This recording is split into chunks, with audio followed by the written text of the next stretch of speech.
Hello everyone, welcome to chapter 1 of Give Me Liberty. We'll be going over the major points that came out of this chapter for this week, and this is the equivalent of what you would receive were you to take this class in person. We would of course supplement that with discussions in class, and we'll be doing that on the discussion board periodically, but you'll also be writing your one-page response in response to what you read in this chapter, as well as in the Voices of Freedom book. And those documents correspond to the information that you're going to be learning about here and that you would have read in your book. All of the information that's going to be on the midterm and the final will be within the book and within the PowerPoints. Sometimes there's going to be extra stuff thrown into the PowerPoints. There'll be videos and things like that for you to watch. So there's a lot of supplemental information here for you. So please do make sure that you're doing both the reading and watching these. So starting at the sort of beginning, of course it's not the beginning of humans in North and South America, but we'll be starting with the first Americans. So we're working with the New World as opposed to what would be called the world to most people at that point, which would have been in Asia and Europe and starting to move into Africa. Of course, the people living in Africa thought the world was the world, just like the people living in North and South America thought the world was the world. These are the terminologies that people have been using for a long time, so feel free to change them as you see fit. It's sort of a slow roll to get things changed in that sense. So we'll start out. So about 15 to 60,000 years ago, you have people crossing over the Bering Strait by sea and coming from Asia through the land connection as well.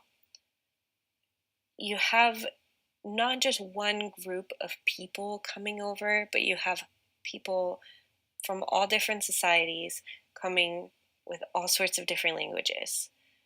They were not a cohesive group of people who moved to North and South America. And they came over time as well. It's not as if just one clump of people came all at the same time with all sorts of different languages.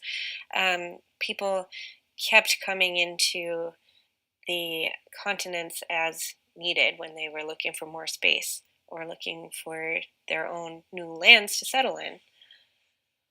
One thing that they eventually started doing here was about 9,000 years ago, they began working within agricultural systems in Mexico in the Andes and growing squash and beans and corn. Those were the most popular crops. They were the easiest for them to grow in those climates, and they supported the creation of some big cities like Tenochtitlan, which had about 250,000 people. And it was one of the world's largest cities. It's now Mexico City, but under the Aztec Empire, it was called Tenochtitlan.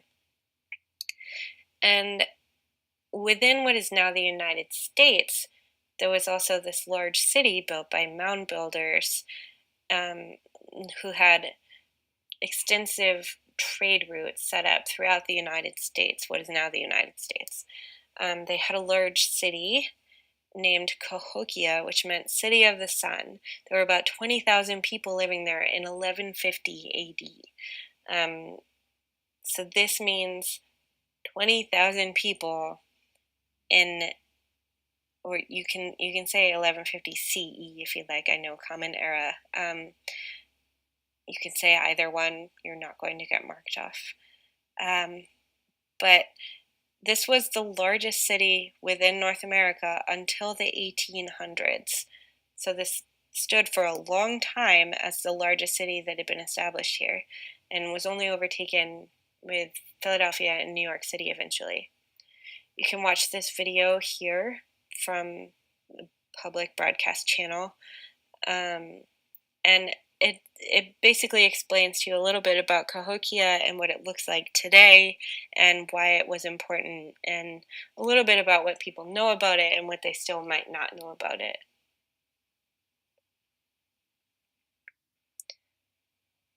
You can see from these maps that there were all sorts of different Native American cultures, Native American meaning North and South America. And this is the one on the left is in 1500. Um, so this is at the very beginning of European contact with this quote, New World. And there were all sorts of different societies living here, and they were spread out throughout the entire continent. Eventually, you'll see this shrinking, as you know, as Europeans move further and further in. When talking about cultures coming together in this way, the Europeans were often taken aback by the differences between the cultures of Europe and the cultures of the Americas. So, Native Americans in both North and South America had different experiences, and of course, this leads to different human characteristics, different ways of being, different ways of thinking about the world. Some of the similarities that were often overlooked by Europeans and Native Americans were that they both understood religious ceremonies to be important, and they both used farming and hunting to provide for themselves. And what they often focused on more heavily were the differences. And the major differences for people were language, which seems pretty clear, and political structures and religious beliefs. So while they agreed on using religious ceremony in general, they didn't agree on which religious ceremonies were best to use, or which divine hierarchies were best used. One of the things that Native Americans did with regard to religion was that they believed in this concept of animism. Animism is talking about the concept of there being spirits within plants, trees, water, the wind. Basically, everything that's around you also has a spirit contained within it. And that means that you need to show respect to your environment, you need to show respect to other animals and other creatures around you. Along with this, Native American societies often used shaman and medicine men. And this was a big difference between the European cultures, which are more Christian-based religions. So they have the activities that go along with a Christian religion, and they believe in a soul structure that was closer to Catholicism or Protestantism as it exists today. One of the big differences that ends up being really unfortunate and dangerous for Native American societies and for settlers who were attempting to move within what is now the United States was that there was a big difference in how they perceived of land rights. So for Native Americans, land rights were seen as a common resource. They weren't a possession. Not one person owned a particular swath of land. It is the case that some tribes and some groups and some bands did hunt on particular areas and then fought with people over those hunting spaces. But it's not the same concept that we have that you could buy and sell this land, which is the European concept, which is eventually what becomes the mainstream American concept that you're probably most familiar with. One of the big differences for them, besides land differences and the religious differences were that there was a different understanding of gender and the way that relationships should work between men and women. So, women in this case for Native Americans were often free to pursue sexual relationships, and they were able to divorce should they get married at all. They also often traced someone's ancestry through matrilineal lines, so they weren't as concerned with the male line like Europeans were. Europeans were often focused on handing, for example, the kingship down to the firstborn son. In this case, things were handed down to women. And women often owned tools and dwellings, and the men that they married would join their family and move in with them. This is not to say all Native American groups did this, it's to say that that was more common and it wasn't a fringe concept for them. So, with the Europeans having come from a much different structure, where, as I mentioned, that thing like a kingship would be handed down to the firstborn male, there was a legal concept called coverture, where women would be legally represented by their father, or were they to get married, by their husband. This meant that any money that she made, anything that she did at home, and any legal situation that she got herself into would be decided by one of those men. And what this boiled down to was that even with these legal concepts up for grabs, you also had the issue of the marital bid. So this means that women weren't even allowed to be in charge of what they were doing with their body at any particular time. If their husband was interested in having relations with them, there was no concept of saying no. They were meant to say yes and keep their husband happy. This is not to say that all men went against their wife's wishes should they have said no, but there wasn't any way for a man to be in trouble for continuing to have sex or raping their wife after they had said no. There was no concept of marital rape. It wasn't a legal structure until the 1990s. So I did just say 1990s. So it's obviously not going to come up in this semester that this will change. So we've talked about some of the similarities and some of the differences, but there are other things that also happen for people when two different groups and societies meet up together.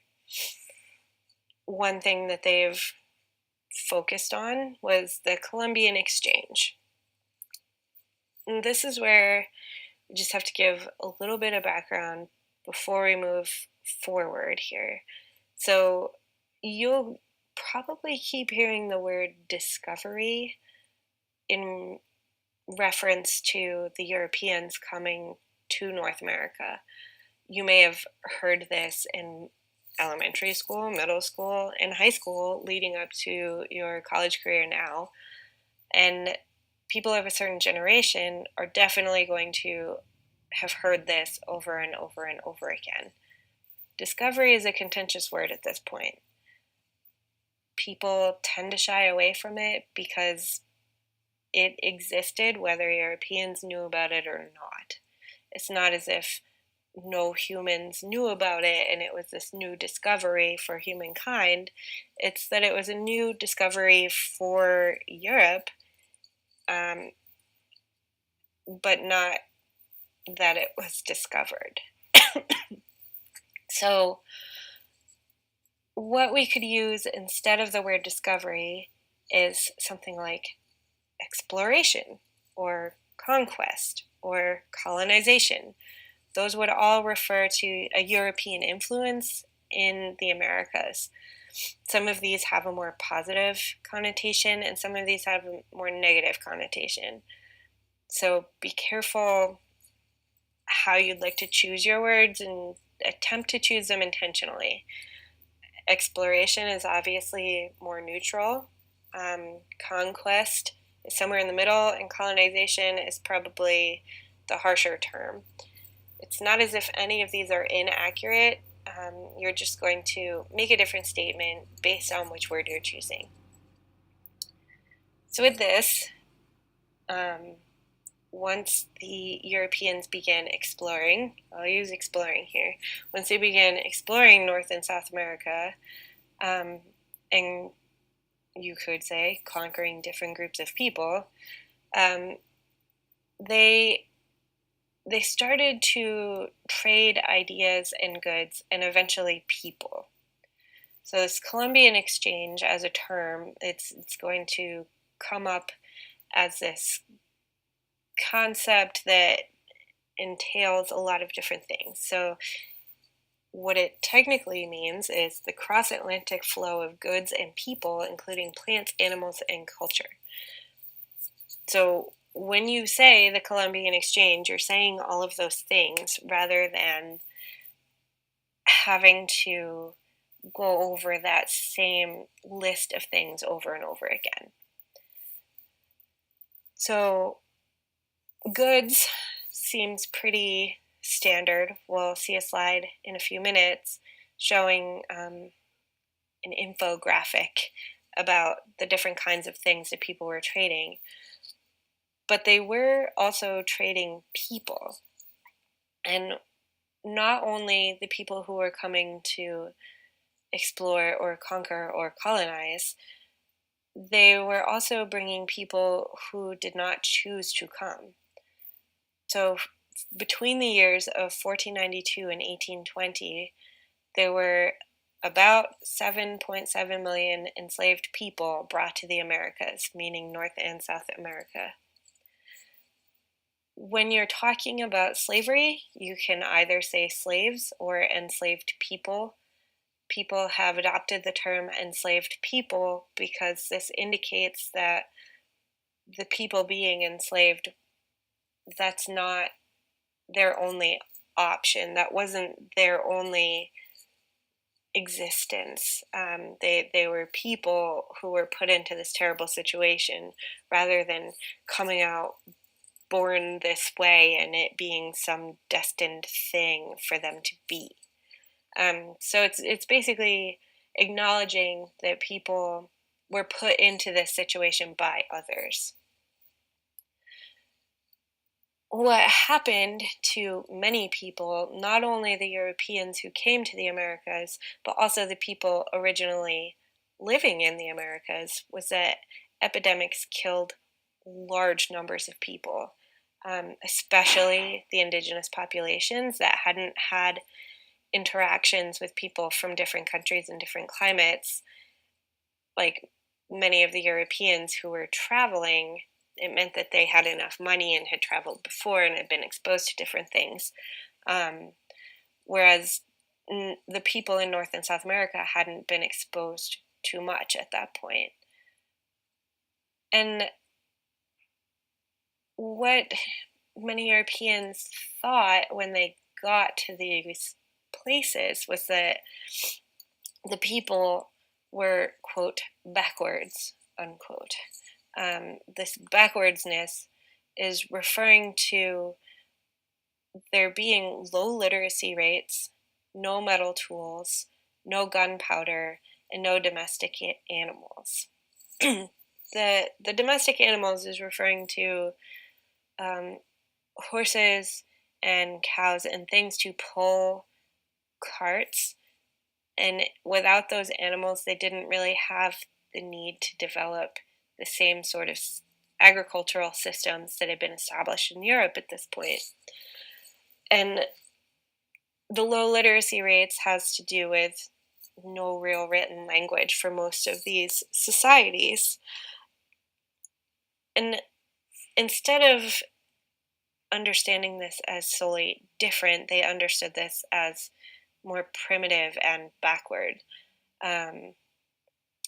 that is not where the idea of the native stopped for people.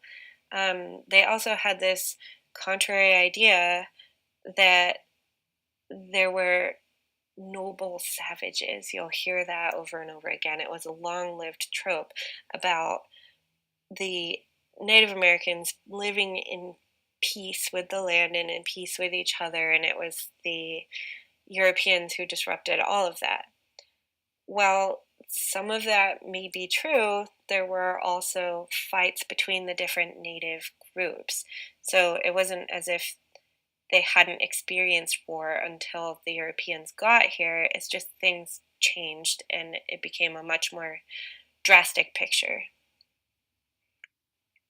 So you'll see on this slide the Columbian exchange of goods, and you can see the different kinds of vegetables and animals that were shipped from the Americas that didn't exist in Europe previously, and the things that the Europeans eventually moved into the Americas, including livestock. You can see cattle, sheep, pigs, horses. Those weren't here prior to American or European influence. Also, really importantly, coffee. Coffee beans were introduced from Europe to the Americas. We mostly think about coffee coming from South America and Mexico. Thank you, Europe, for that. You'll see there's one scary graphic on this slide with the skull and crossbones, and this is the disease that's transported from Europe to the Americas. It's diseases like smallpox and influenza, typhus, measles, malaria, diphtheria, and whooping cough. And a lot of these, while treatable now, were not treatable, and many, many people died from this. Not only settlers from Europe in the Americas, but the indigenous people suffered heavily under these diseases. They had no resistance, no immune system to hold up to these. So these exchanges between the continents started when Columbus made the first contact, if you will. There had been some Europeans who had made it to the Americas before, but this was the first time that there was a sustained revisiting and heavy contact and attempt to stay. So Columbus did indeed arrive in 1492, as the song goes, and the next year he returned with more ships and about 1,000 men. And it was men at this point, mostly young men, were able to leave their situations and travel for long distances. Usually women of late teenagers would have already had children at that point and wouldn't be able to travel unless it was the intent to stay somewhere else. So mostly young men doing all the traveling at this point. And over the years, Columbus visited several more times and went to islands in the Caribbean and sort of looked around, had contact with native people, which ended up being really negative through disease and through physical altercations. And basically, the Spanish did most of the exploration during this point. We're not going to dig deep into depth on Columbus. You've heard a lot about him, likely, over time. So we're going to go for the larger concepts here rather than focusing on one particular person's life. We'll use them to illustrate the concepts that we're talking about. And in your Voices of Freedom book, you'll be reading things written by individual people that will reflect the larger concepts that you'll be getting from the other textbook. So the Spanish did most of the exploration here at this point, and they were mostly focused on wealth. They had this idea that there would be all sorts of gold in North and South America, and on the side, they were extremely interested in spreading Catholicism around the world. They started to see a decline in religiosity and in Catholicism in general in Europe. So they wanted to make sure that they could spread it throughout the world and have more followers. Columbus was not the only person to do these explorations. Cortez is another famous explorer, and he visited Tenochtitlan and noted that the people that he found there were savage and brutal for using human sacrifice. Meanwhile, in Europe, people were burning people at the stake, and there were public executions, meaning people showed up to watch people be hanged or shot, or burned if they were burned at the stake. And that was happening all over Europe at that point already. Um, so there was a little bit of rose colored glasses when looking back towards Europe, and more of a judgment of people in this new world that they had come into. Sometimes it's easier to look at an infographic to understand the consequences of contact on people. So in 1492, there were about 2 to 5 million people living within what is now the United States. That's just the United States. That's not including North and South America. So many of these people were killed through war and enslavement. Disease was the biggest killer of people. Hispaniola, the island that includes the Dominican Republic and Haiti now, their entire population was gone within 50 years of contact, due mostly to disease, but also the brutal enslavement that they experienced. Mexico saw a population reduction from 20 million to 2 million. So that's down 18 million people.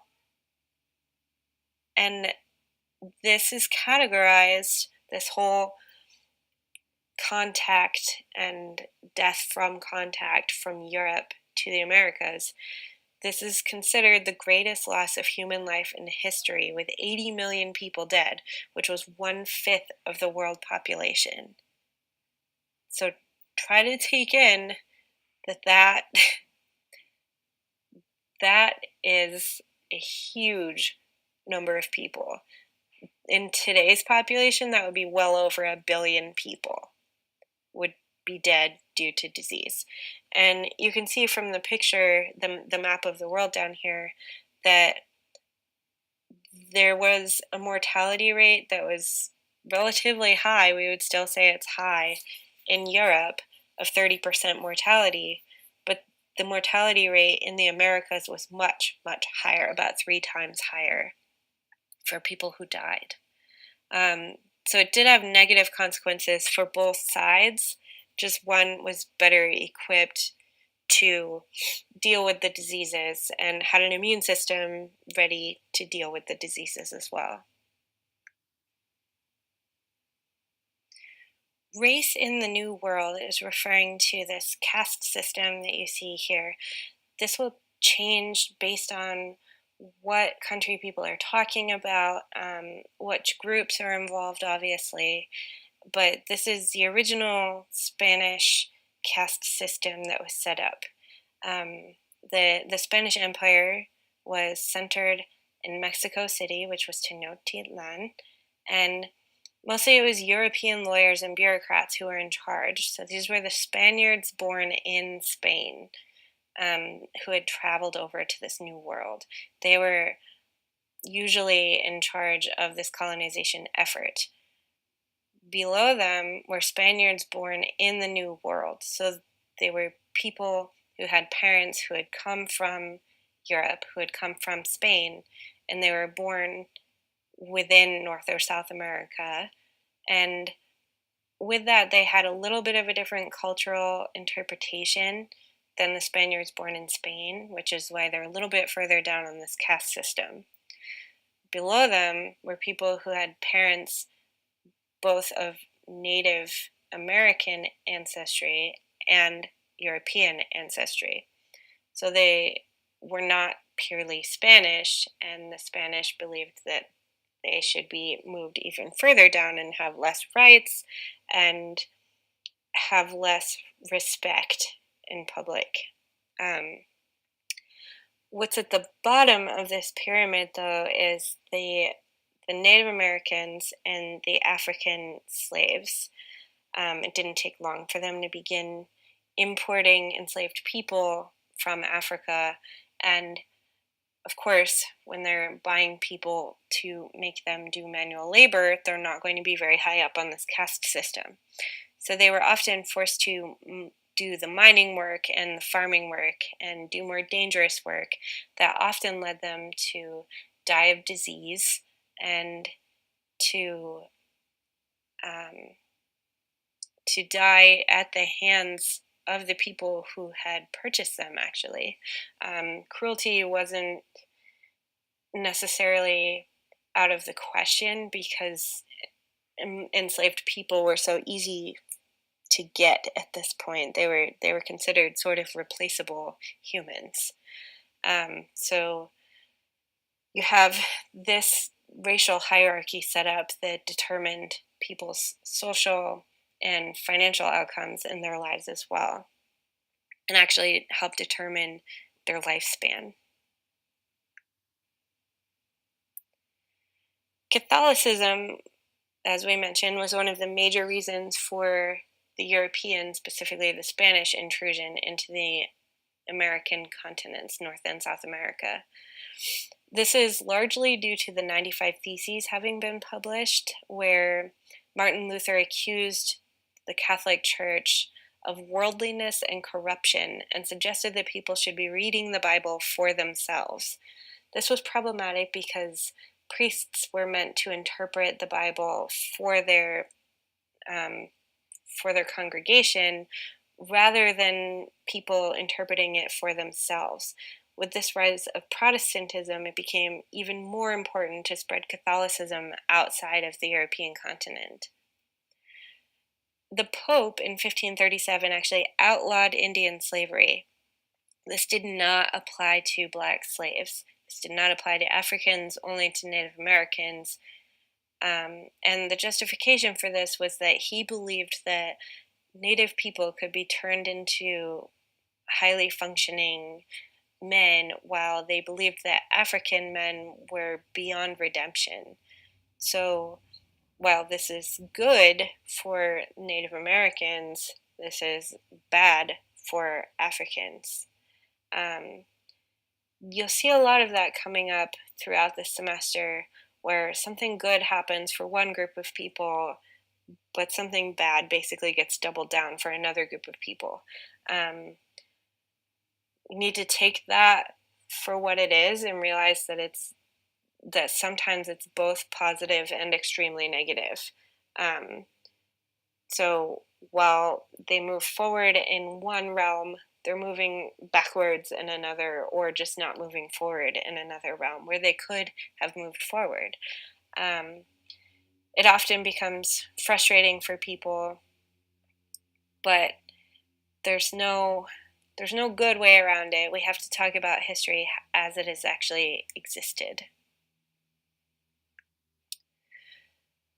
Spain was known at the time as being a particularly brutal and exploitative colonizer. So they were known for treating slaves terribly, not giving them enough food, not giving them medical attention when they needed it, and just basically casting them aside to die, and burning down villages of people who didn't cooperate with them.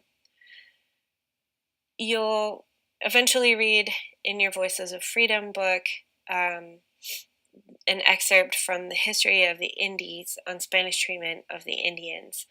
And when this was written, it was an explanation of what had been happening and a cry for something else to take its place. What the Black Legend eventually did was encourage other colonial empires to move to the New World and to take over, because they could say that they weren't as bad as the Spanish and people should let them in and they would protect them and that sort of thing. We know that that didn't work out so well for the Native Americans when the English arrived, but this was an excuse that they used. They said Spain has been this terrible colonizer and we can do better, and have a more cooperative system. We know it didn't work out quite like that, but that's what people were thinking and talking about at the time. So you can see there's a link here for a crash course on the Black Legend. Crash course is this set of videos set up by John Green, who published The Fault in Our Stars. I haven't read it, but I realize a lot of the generation that comes right after me, which is probably most of you, have indeed read this book in school. Basically, he does these anywhere from 10 to 15-minute videos that go over larger concepts in sort of a fast-paced and fun way. So he says a lot of funny things. It has some animation in it. It has a lot of really good information, which is why I suggest that you watch it. And it could also be less depressing than a lot of the stuff that we end up talking about. He does talk about these really dark concepts, but he also does it sort of in a fun way, if that makes any sense. You'll see when you watch it. So please watch that video. So as I mentioned, the Spanish were some of the more ambitious explorers, if you will. So they were some of the first to come out, and they did most of the missions to go look at these different places. They traveled further. They often established actual religious missions throughout these areas, where other European nations sent far fewer expeditions. Florida was the first colony within the borders of what is now the United States, and they started an outpost in 1565. St. Augustine is the oldest city within the United States that continuously had European settlers since arrival. So that's the oldest U.S. city, even though it wasn't the United States for a bunch of it. It does mean that it had European settlers throughout time, and it still does. The southwestern United States was basically only explored by the Spanish at this point, and with their reputation under the Black Legend, they often saw revolts. One of the more famous revolts that you would read about took place at Acoma Pueblo, in which 14 soldiers were killed, and in response, the Spanish killed 800 of 1,500 residents, including 300 women. That means they killed over half the population living on the Acoma Pueblo, and they killed women who had not been responsible for the deaths of the soldiers. They also enslaved children that they found, and men who lived. Many of them lost feet. They were keeping up their name as sort of this brutal force coming into these small towns and cities. If you ever go to Acoma Pueblo, you could see, number one, how high up it is. It's pretty amazing that they were able to bring huge tree logs and stones and things up onto this pueblo to build their town. And it's amazing that it's existed for this long. And they will also tell you, if you take a tour, that part of the punishment for people, whether it was their own residents or invaders, they would throw them off the pueblo to kill them. So they would throw them off this mesa. And I do suggest going there should you make it to New Mexico at any point. It's very interesting. They're not the only example of a revolt. So the Pueblo Indians were angered when the attempt to influence the native population with Catholicism led to the burning of their own sacred artifacts in order to convert them. In 1680, the Pueblo people revolted against this, and they drove the Spanish people out. And they lost 400 of their own people in the process. But it is one of the few successful revolts of this nature, even though a little over a decade later, the Spanish reconquered this area. But it did take about 12 years for them to retake the area. So this was seen as a success for the Pueblo Indians at this point. Obviously, it didn't end well, but it did give people hope that they could fight back against the Spanish. You'll see evidence here on this map of the extent of the Spanish exploration. So all of the orange here is from Spain, the red being from Portugal, the green being from France, and the blue being from England. These show just how far the Spanish were able to go. You'll also see who was making the trip and what time frame they came over in.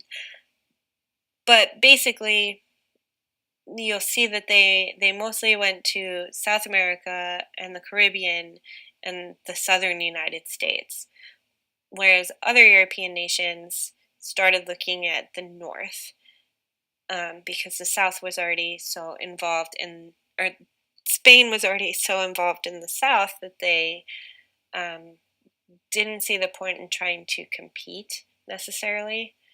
And they were looking for their own wealth and their own way to create their own colonies.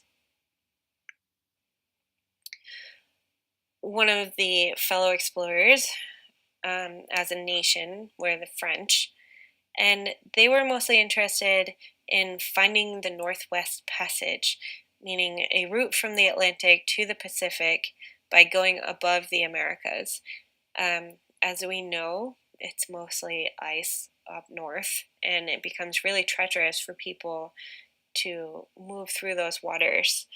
But they were interested in going north and figuring that out so that they could more easily travel without having to go to the south of South America or having to go to the south of Africa should they want to trade with Asia. And they also began to establish outposts and settlements within what is now the United States and Canada. New France consisted of the St. Lawrence River, the Mississippi River, and the Ohio River, as well as the Great Lakes region. You can see on this little map up here where they were settling and what they were trying to establish. One of the other things that they were doing while they were establishing these outposts was that they were trading fur. It was a major financial interest, especially following the revelation that there were not mountains of gold for people to take part in and to take home. So in order to trade fur effectively, you had to establish positive relationships with Native Americans because you needed people to be able to communicate to you about hunting patterns, and you needed people to protect you and to translate for you while you were moving through unknown territories.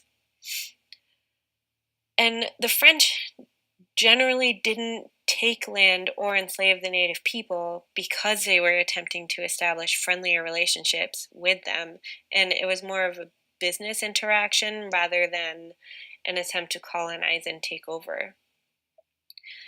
With this, you have people living in close quarters with one another, you have people trading ideas, you have people becoming friendly with each other. Of course, people are going to become romantically interested in each other. The word for it in French is métis. I think that's how you say it in French. I don't speak French, but that seems right to me. If we were in class, I would tell you to correct me if you knew any differently. But that's the word that they were using for mixed colonial, meaning French and Native American. And those who were from both cultures generally worked as guides and traders and interpreters to ensure that their business ran smoothly. The Dutch were in a similar situation to the French in that they were mostly interested in financial gain. They weren't necessarily interested in taking over or spreading religion like the Spanish were. So they sent Henry Hudson, I'm sure you've heard this name over and over again in your history courses, with the Dutch India Company, and they were also looking for the Northwest Passage, and they also began fur trading with Native Americans. They had an added interest that they talked about often, which was the freedom of the press and freedom of religion. And the people traveling from the Netherlands to the colonies were really interested in transplanting those ideas into this, quote, new world. Slavery was a pretty minimal idea within the Dutch colonies, and women in these colonies and in the Netherlands generally were afforded more respect and more freedom than in other colonies. It was one of the more progressive European countries at the time, and it actually continues to be. That didn't really go away. But they were on a similar path as the French, and mostly looking for financial gain to send back to their home country. So there are some similarities between the Spanish, the Dutch, and the French. Those similarities are Christianity, technology, legal systems, family relations, wealth creation, warfare, disease, and ideas of freedom. Of course, there are nuances within all of these, but generally, they subscribe to the idea of Christianity. What they did about that differed greatly between them. And they had similar technology because they had basically the same access to materials. And the family relations, they're relatively similar. They have this similar gender structure where men are in charge and women are there for them and under them. But as we mentioned, the Dutch had a different idea about freedom for women and generally had more respect and offered them more freedom. And what ended up happening, regardless of their similarities, was that there were really stark differences between the colonists and the indigenous population.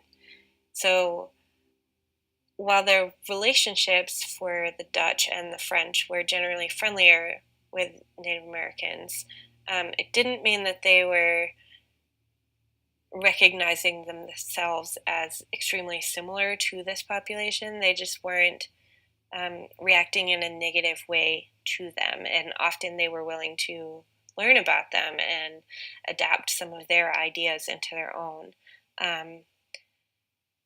The Spanish are generally marked as the harsher of the colonizers at this point. For the next PowerPoint presentation for chapter 2, that's when we'll start talking about English America. which may actually be where you had normally started in your US history classes throughout school.